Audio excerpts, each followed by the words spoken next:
Her name is Jennifer Daugherty. She was 30 years old. Police say she was tortured for 36 hours, a day and a half before she was killed. Daugherty's body was found dumped at Greensburg-Salem Middle School on February 11th. Police say the 6 suspects held Daugherty captive, beat her with household objects, fed her urine before they stabbed her to death. On this episode of Urban Crime Stories, we will examine part 4 of mind-blowing murder cases that will haunt you. Before we continue, if you are new to the channel, please subscribe to the channel and hit the notification bell for upcoming episodes. The first case is the horrific story of Jennifer Daugherty. Jennifer Daugherty was a 30-year-old woman who lived in Mount Pleasant, Pennsylvania.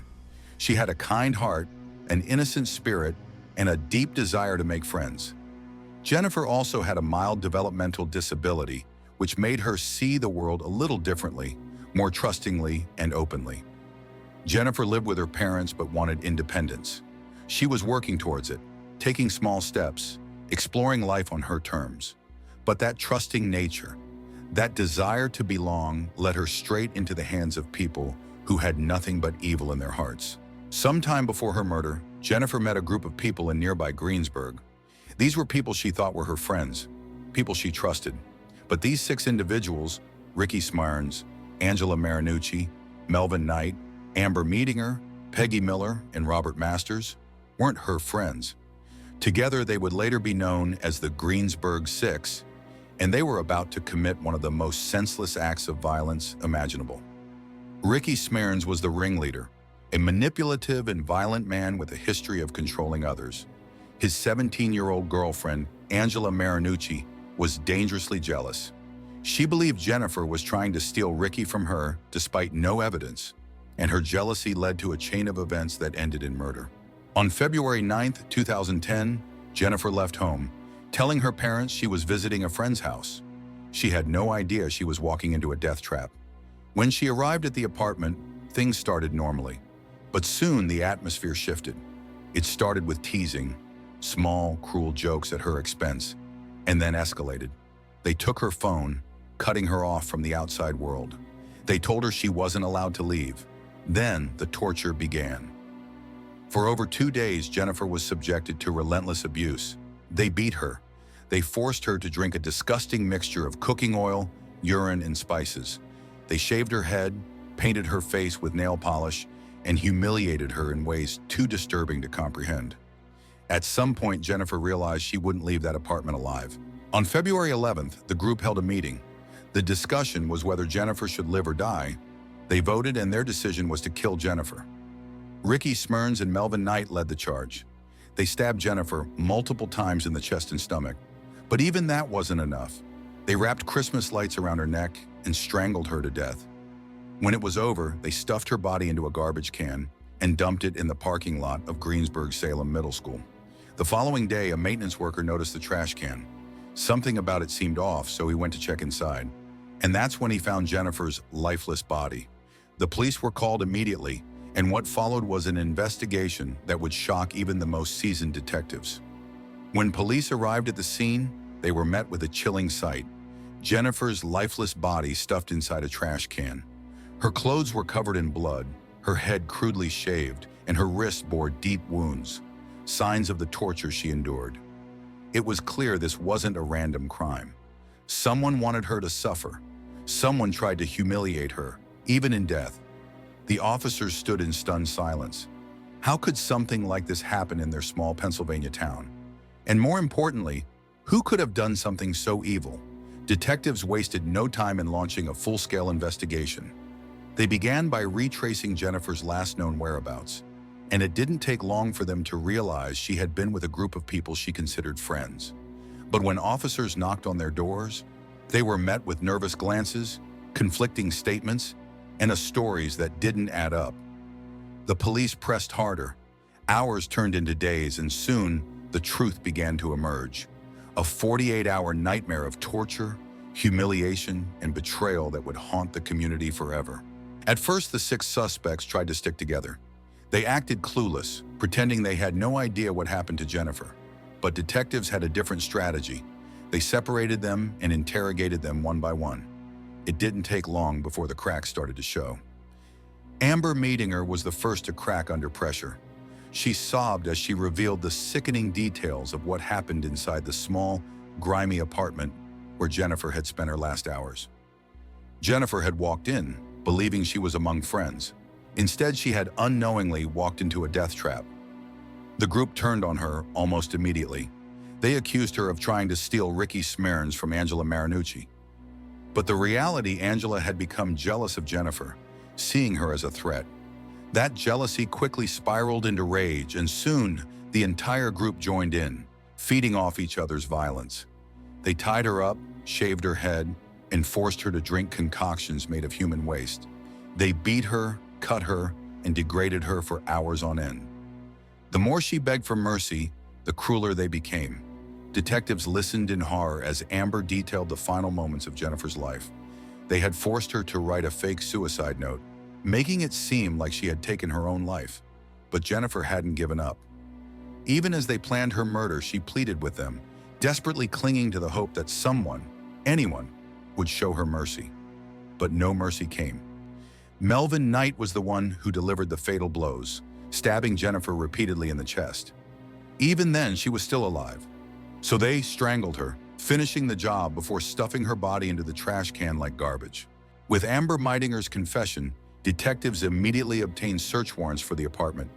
What they found was damning evidence. A crime scene drenched in horror. Bloodstains were on the floor, and a clump of Jennifer's hair was in the trash. The murder weapons, including the knives, were used to stab her. It was undeniable proof that Jennifer hadn't died by suicide. She had been tortured and murdered in cold blood. And yet, some of the suspects still tried to deny their involvement. Robert Masters and Peggy Miller insisted they had only been bystanders, but detectives weren't buying it. Everyone played a role in Jennifer's suffering. The trials for the 6 suspects were nothing short of chilling. Family members of Jennifer Daugherty sat in the courtroom, clutching tissues as they heard the details of her final moments. They saw the photos of her injuries, listened to the heart-wrenching testimonies, and watched as the killers sat emotionless, showing no remorse. The prosecution painted a vivid picture of the psychological and physical torment Jennifer endured. She had trusted these people, only for them to turn on her in the most sadistic way possible. The defense attorneys scrambled to shift blame, but the truth was not escaping. When the verdicts were finally read, Jennifer's family braced themselves. Ricky Smearns, the self-proclaimed leader of the group, was sentenced to death. He had manipulated the others, fueling the violence. The jury saw through his excuses. Melvin Knight, the man who stabbed Jennifer, was also given the death penalty. His brutality had sealed his fate. Angela Marinucci, the jealous girlfriend who instigated the attack, received life in prison without parole due to her young age. Amber Meidinger, Peggy Miller, and Robert Masters exchanged plea deals for their testimony.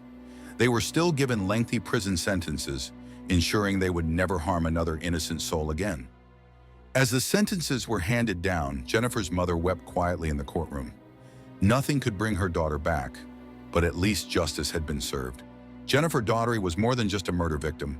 She was a daughter, a sister, and a friend who deserved so much more than the horror she endured. Her family has worked tirelessly to keep her memory alive, reminding the world that cruelty should never be tolerated.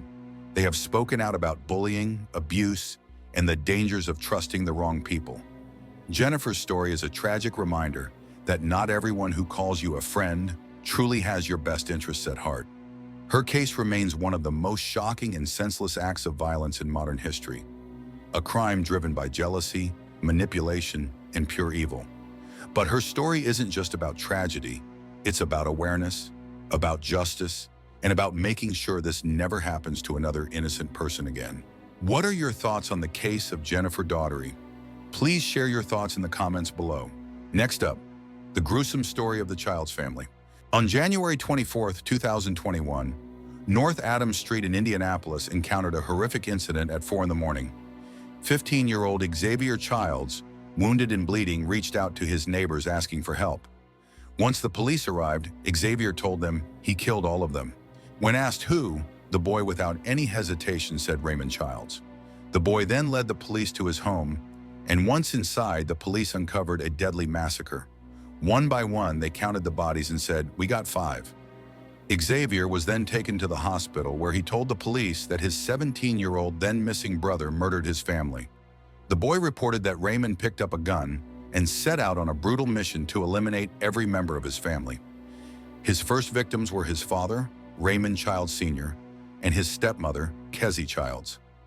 Then he turned his weapon on his siblings, 18-year-old Elijah, 13-year-old Rita, and even Elijah's pregnant girlfriend, Kiara Hawkins, who was near to giving birth. However, her unborn child never got the chance to take a breath and died inside the young mother's womb. That night, 15-year-old Xavier woke to the sound of gunfire shooting in his home. He hid in his room listening in as his brother moved from room to room, systematically executing their family. Then he heard the last words of his father, "I love you, Raymond," something that was meant for his murderous child. He then heard a rifle go off and he realized that his brother had killed his father, confirming his suspicions. His sister shouted that their brother had shot their parents. Xavier realized that Raymond would not spare his life, and the next second he saw his brother coming down the stairs with a Draco gun in his hands that shoots rifle rounds. Trying to save his life, Xavier attempted to run outside, and Raymond shot him in the leg. Thinking that Xavier is dead, Raymond ran away. But unbeknownst to him, Xavier was going to bring justice to his family. Before Raymond shot him, he tried everything to save himself. He begged him to not kill him and even offered $44 in blood-stained cash. However, Raymond looked dead into Xavier's face, and without saying anything, he raised the gun and shot him in the leg. After Raymond ran away, Xavier dragged himself to a neighbor's porch and managed to call for help. How does a simple family argument escalate into something so horrifying? What drives someone to turn against the very people who raised and loved them? Could anything have stopped Raymond before that fatal night? When asked, Xavier told the police that the motive behind the murders was rather insignificant and trivial. What happened was that the night before Raymond went on his bloody rampage, he had broken a curfew. He had taken his father's car and had returned home after midnight. Upon his arrival, their father let Raymond know that he had committed a mistake and was in trouble for it. However, he promised that the discipline would be meted out later. Raymond did not take this lightly, and instead of waiting to find out what sort of punishment he would be given, he picked up the gun in the middle of the night and decided to murder his own family.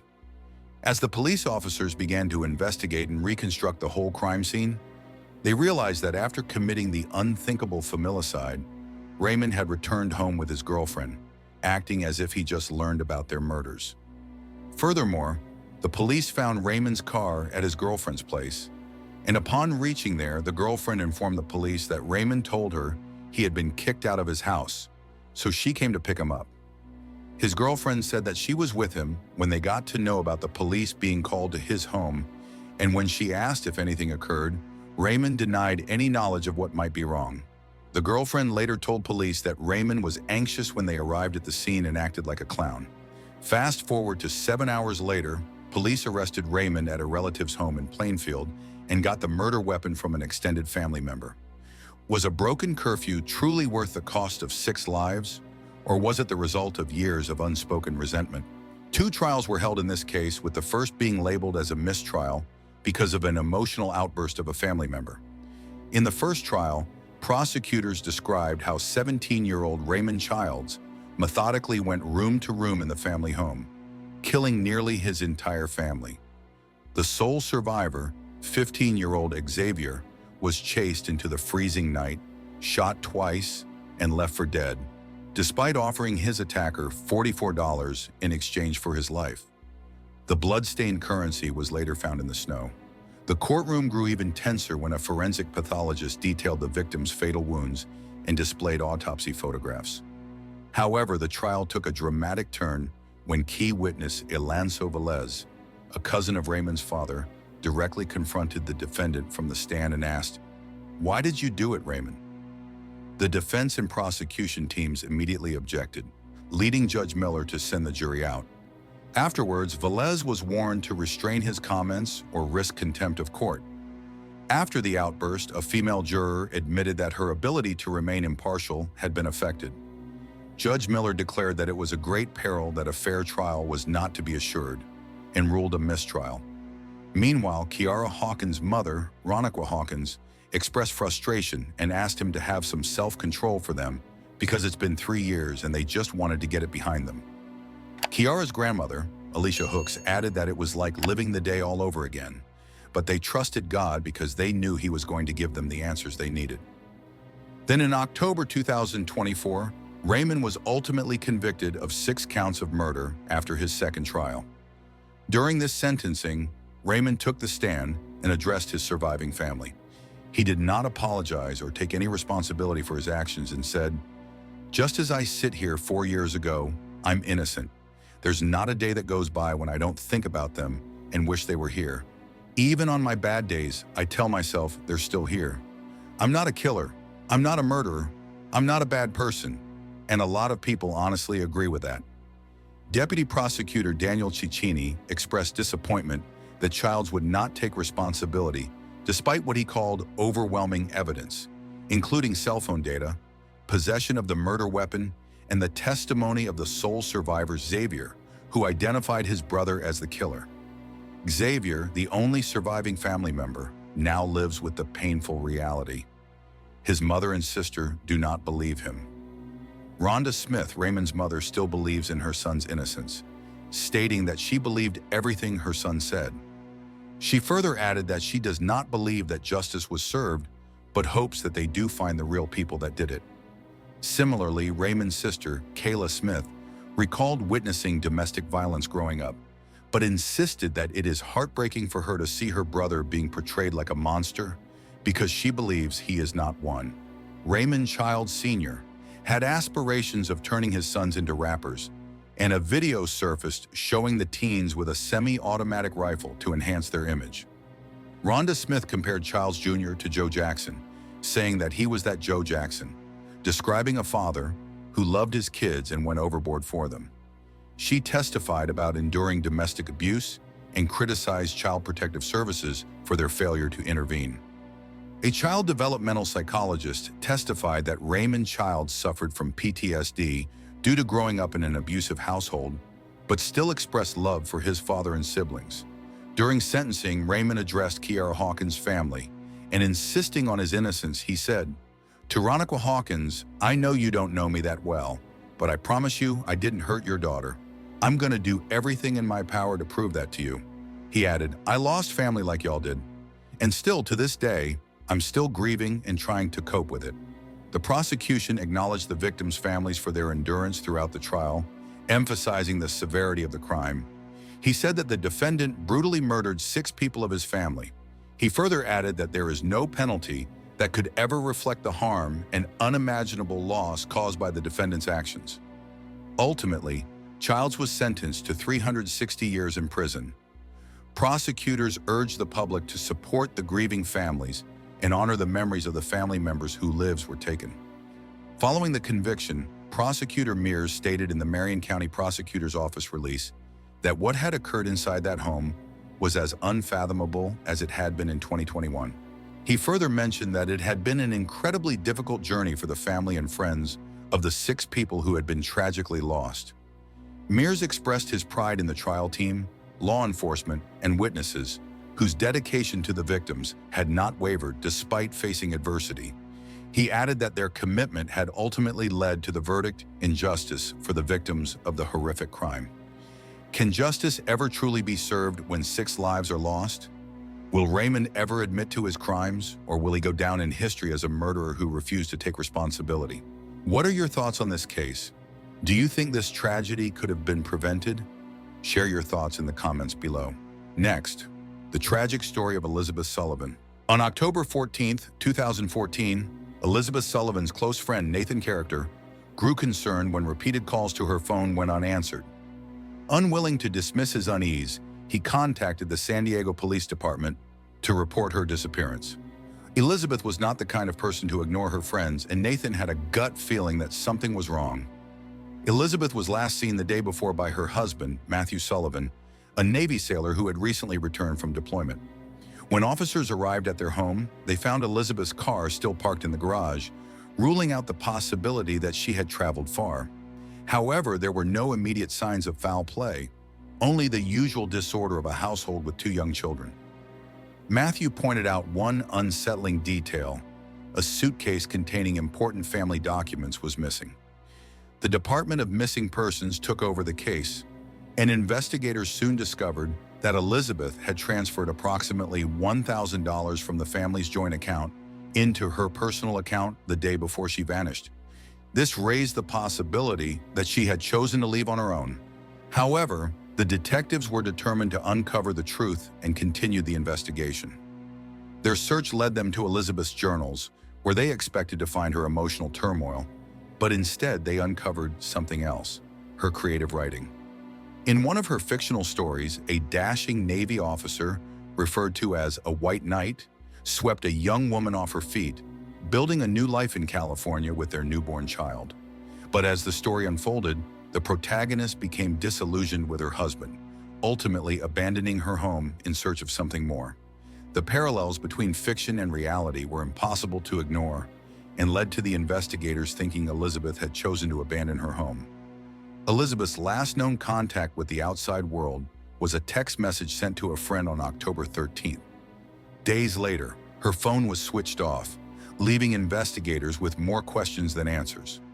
Why would a devoted mother walk away from her two young daughters? If she had left voluntarily, why had no one seen her leave? And if she hadn't, what really happened to Elizabeth Sullivan? Elizabeth Sullivan was born and raised in Virginia, home to the largest Navy base in the country. Growing up, it was not unusual for locals to cross paths with military personnel, and Elizabeth was no exception. In 2010, she met Matthew, a Navy sailor, and their relationship progressed fast, almost too fast. When Matthew learned of his transfer to San Diego, he had two options: either leave Elizabeth and his relationship behind or take it to the next level. He chose the latter, proposing to her before moving, and Elizabeth said yes. In the middle of the chaos of packing and planning, Elizabeth discovered she was pregnant, and within a single year, the couple had gone from dating to engagement, marriage, a cross-country move, and the birth of their first child. By 2014, they had two daughters, ages 2 and 4, whom Elizabeth adored. From the outside, they seemed like an ordinary family, but behind closed doors, their marriage had begun to shatter. Elizabeth's relatives later revealed that she seemed detached, rarely showing excitement or happiness about anything. The couple functioned more as distant roommates than as husband and wife, sleeping in separate rooms and barely talking to each other. Perhaps the most telling sign of their broken relationship was that it was not Matthew, but Elizabeth's close friend Nathan, who reported her missing. Elizabeth's father disclosed that she had been exploring divorce options and had told him, just a day before she disappeared, that she planned to lock her bedroom door at night for her own safety. Despite these alarming details, Matthew was never considered a primary suspect. He cooperated with investigators and insisted that Elizabeth's sudden departure was nothing unusual. According to him, it was not uncommon for her to leave for a day or two after an argument. He recounted one such event when his mother and her partner came to stay with him, which was an unwelcome visit for Elizabeth due to her strained relationship with her mother-in-law. In response, she had left the house for 2 days without any call or notice. Matthew also informed investigators that Elizabeth had a history of self-harm and drug use. These claims were proven true by the testimony of Nathan and made Elizabeth the crazy one in the relationship, making Matthew a victim. However, a deeper look into their past unearthed disturbing details. A 911 call from March 2014 revealed that Elizabeth had reported a history of domestic violence in their marriage. She told the operator that she feared for her safety after a heated dispute with Matthew over child custody. Yet for reasons unknown, the call had not been taken seriously. Had someone listened to her cries for help back in March? Would Elizabeth still be here today? Then came the most shocking revelation. Elizabeth had been involved in an extramarital affair. Investigators uncovered online dating accounts where she had falsely claimed to be single. She had met a man through one of these platforms, and their relationship had progressed to the point of an in-person meeting. However, the date took an unexpected turn when her companion noticed 2 child seats in the back of her car and became alarmed. Believing Elizabeth had left her young children home alone, he contacted Child Protective Services. What followed was a visit from CPS to the Sullivan household, which was the one that exposed Elizabeth's affairs to Matthew. Investigators observed Matthew's constantly shifting demeanor. In private, he appeared enraged, repeatedly emphasizing that Elizabeth had abandoned their family and left him to deal with law enforcement. He even mentioned that she is trying to frame him, just to destroy his reputation. Yet in media interviews, his tone changed entirely, and he presented himself as a heartbroken husband, devastated by his wife's sudden disappearance. Could their unstable relationship hold the key to Elizabeth's disappearance?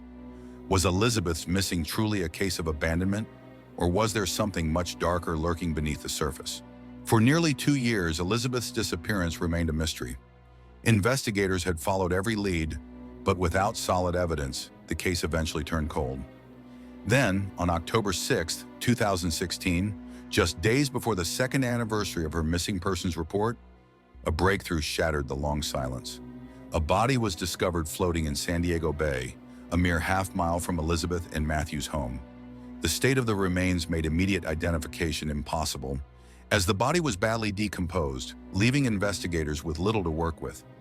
Still, as protocol dictated, they stopped by Matthew's house to inform him that a body had been recovered and was undergoing forensic examination. His reaction, or rather his lack of one, was unsettling. Without so much as a flicker of emotion, Matthew simply gestured toward the neatly labeled boxes stacked in his home, casually mentioning that he had left the Navy and was preparing to move away to another city with his new fiancée, who was pregnant with his child. 2 months later, dental records confirmed what authorities had feared. The body was indeed Elizabeth's. With this confirmation, the case was officially reopened, now treated as a homicide rather than a missing person case. The autopsy report painted a gruesome picture. Elizabeth had been beaten brutally before being stabbed 5 times. Yet one critical detail changed the course of the investigation. The body had not been in the water for long. Someone had kept her remains hidden for nearly 2 years before disposing of them. Detectives immediately turned their focus back to Matthew, as he was one of the few people with a clear motive. But without concrete evidence, their hands were tied. They needed proof, something or anything that would link him directly to the crime. Then they uncovered a small but chilling clue. On October 14, 2014, the very day Elizabeth was reported missing, Matthew had gone to Home Depot to purchase a high-pressure carpet cleaner. Would any grieving husband go shopping on the day his beloved wife goes missing? Or was this a calculated move to erase evidence? When questioned, Matthew was prepared, and he told investigators that Elizabeth had harmed herself the night before, leaving bloodstains on the carpet. He even cited a previous incident where she had broken a bathroom mirror with her fist and used the shards to cut herself, an event confirmed by the family members.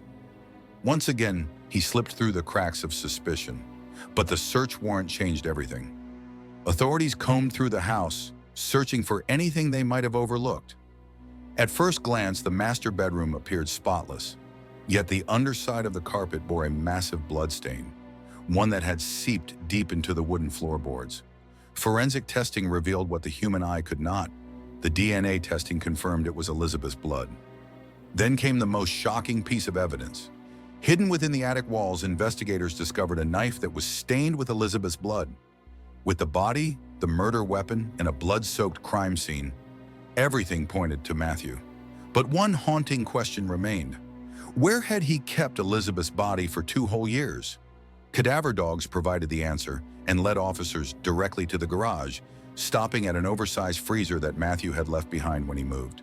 The discovery explained everything, starting from the body's limited decomposition, the lack of any decomposing odor, and Matthew's confidence that he had covered his tracks. The only problem? The freezer was scrubbed clean, leaving investigators with one final challenge. Would they find enough evidence to prove, beyond a doubt, that Matthew had stored Elizabeth's body there all along? With the weight of undeniable evidence against him, Matthew was finally arrested on January 31, 2018, for the murder of Elizabeth. The news sent shockwaves through the media. Until then, the public had viewed him as a concerned ex-husband, a man who had simply moved on with his life after a tragic loss. But as the details of the case surfaced, the truth shattered that illusion. Elizabeth had suffered unspeakable horrors in her marriage. On Valentine's Day of 2018, Matthew was brought before the court. He remained firm in his denial, pleading not guilty. But as the trial commenced on February 21, 2020, his defense took a desperate turn. His attorney painted him as a devoted husband, one who had merely been cleaning up the aftermath of Elizabeth's supposed self-harm. They claimed she was an alcoholic, a drug addict, a woman battling her own demons. But the prosecution dismantled this narrative by saying that Elizabeth's struggles, real or fabricated, had no bearing on the brutal reality of her murder. After 10 days of testimony, the jury reached its verdict.